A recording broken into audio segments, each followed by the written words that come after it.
The first thing I do when I start grading an image is I work with the luminance, making sure that my brightest areas are as bright as they should be and the dark areas hit just where they should be. The reason I do this is that in an RGB or red, green, and blue color space, the brighter you make an image, the less saturated it appears, and the darker an image, the more saturated it appears. So I want to make sure that my luminance is perfect before I start tweaking the color. So the first step is to make sure that the image isn't overexposed or underexposed. So let's say you're presented with an image that's either under or overexposed. It's very easy to fix in the Lumetri color effect. I'm going to select the clip. I'm going to look at my waveform, and you'll notice that there's not a lot of information above about 75%. And if I look at the image, I'm losing a lot of the information in the shadows. And I can make adjustments to the luminance with the exposure slider. I'm going to go ahead and just slide this over to the right just until it hits 100. Now, that is broadcast safe, but if I look at the image, her skin tone's too washed out. As a matter of fact, usually skin tone should be at about 70 IRE. So I'm going to pull this back and I'm going to have it top out somewhere in the 70 area, and you'll notice this is where her face is, and this looks pretty good. I may dial it down just a little bit, but I've taken a dark image and I've made it look better. Now, the best thing to do when you're color grading is to switch back and forth between the original image and the corrected image to see how far you've come. So I can go over here to this little checkbox in the upper right-hand corner. With a simple click, I can look at my original image and look at my fixed image. And this is really nice because her face is less in shadow. Now I may want to tweak this more with some fine tuning, and we'll look at that in a later lesson. Now, what if you're presented with an image that's too bright? Well, it's the same solution, just the other way. If we look at our waveform, we can see we're hitting 100, but our blacks are nowhere near where they should be because they're at around 10. So I'm going to, again, go back to the exposure adjustment, pull down my luminance, just about there until her face is at about 70 IRE.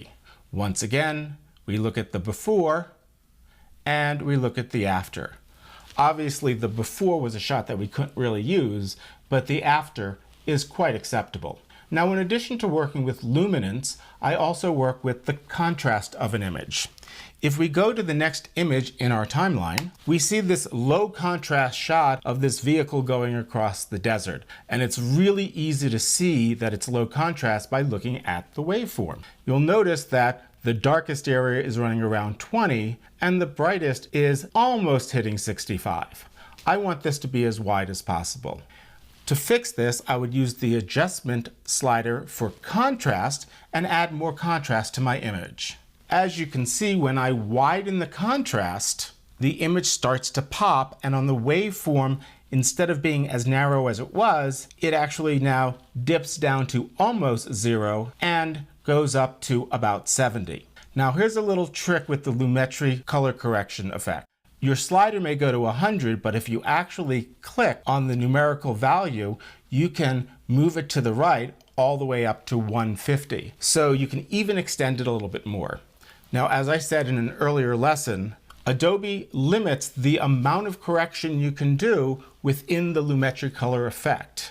If you needed to expand this contrast even more, there are additional controls in the other sections, as well as the option to use any of the color effects from the effects panel.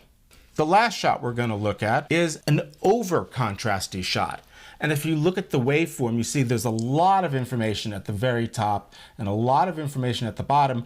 And there's information here, but it's pretty stretched out. So again, we're going to use the contrast slider. We'll bring that all the way down to the left. And what this is doing is putting more information in the center. And if I wanted to reduce the contrast even more, I can do the same thing I did with fixing a low contrast shot. I can click on the numerical value and tighten it up. Again, the best way to see the success of your correction is to turn it off and then back on again.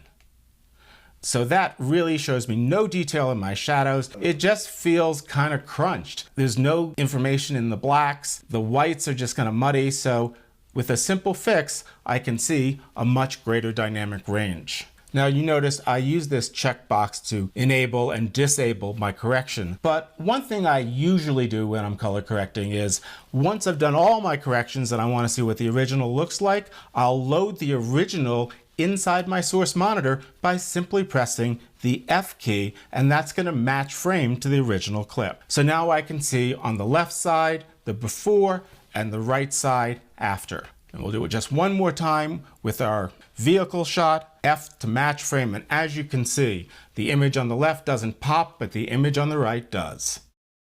Color correction doesn't have to be moving lots of sliders around and working hours on an image. Sometimes it's as simple as correcting the luminance and the contrast, and you're ready to move on.